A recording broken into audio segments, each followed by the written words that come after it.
Okay, so if we look at this here, it says write the equation of this line, m equals 3, y-intercept equals -2. Remember, we're always writing y equals mx plus b, where m is the slope and the b is the y-intercepts. And so when I look at this, all I got to do is plug in 3 for m and plug in -2 for b.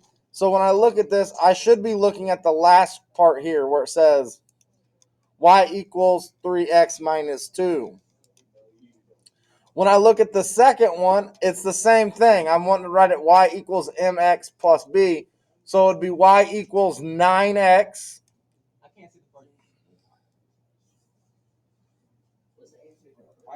Y equals 9x, and then the y-intercept is 7, so it's going to be y equals 9x plus 7. So many of you guys are concerned about what the answer is. Why don't you learn how to do it? Because here's the thing. Come Friday, you got a test over this. So it's probably better off that you learn how to do it.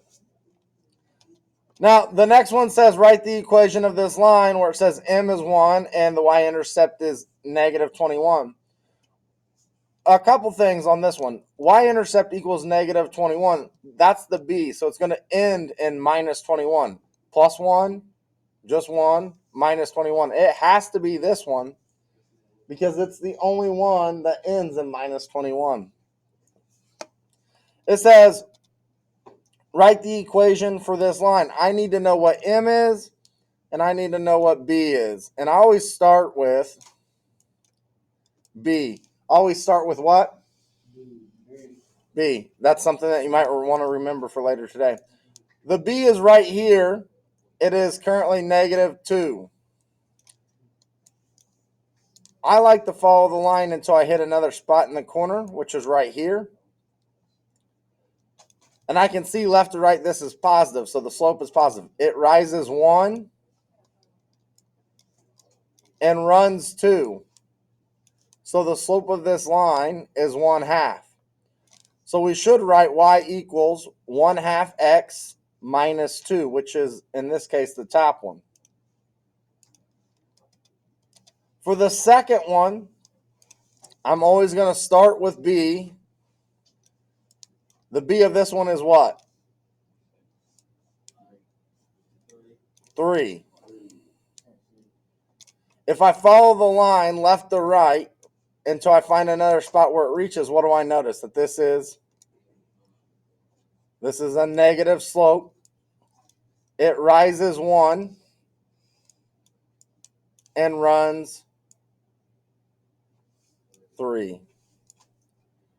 So the equation I want to write is y equals -1/3 x plus 3.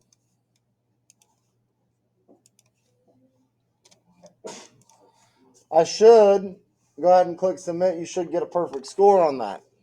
Now, if you go back to the main page, you'll see that today's goals is students will determine what the meaning of a slope in a real world problem is. So when I click on this assignment, you should click on it too. You should follow along. I'm wanting to look at what does slope mean. I also want to know what the y-intercept means. And so when I look at this, slope is always going to mean, slope is rise over run.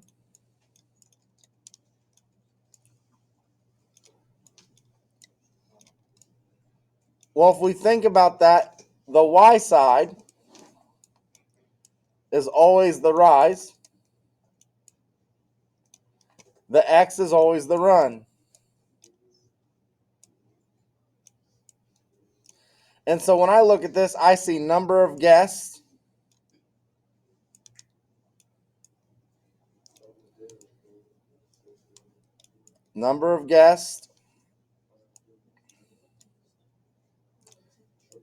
per the temperature. Number of guests per the temperature is what I think slope means. That's what it's always going to mean. Rise over run. Now, if we look, Slope represents the number of guests you start with. Slope represents the temperature per the number of guests. Slope represents the number of guests per the temperature. It's going to be this one here. Slope represents the number of guests per the temperature. Number of guests per the temperature.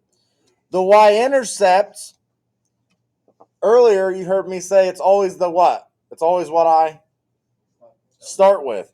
So the y-intercept represents the number of guests you start with. It's always going to be the title of the y that you start with. So the y-intercept always represents the number of guests that you start with. So again, it should be slope represents the number of guests per temperature. The y-intercept represents the number of guests you start with. Now, if you scroll through this, you'll notice that you have to select two, one for slope, one for the y-intercept. On all these problems, one for the slope, one for the y-intercept, one for the slope, one for the y-intercept. When you're done, you're going to go ahead and click submit. And when you finish, you're going to work on missing assignments.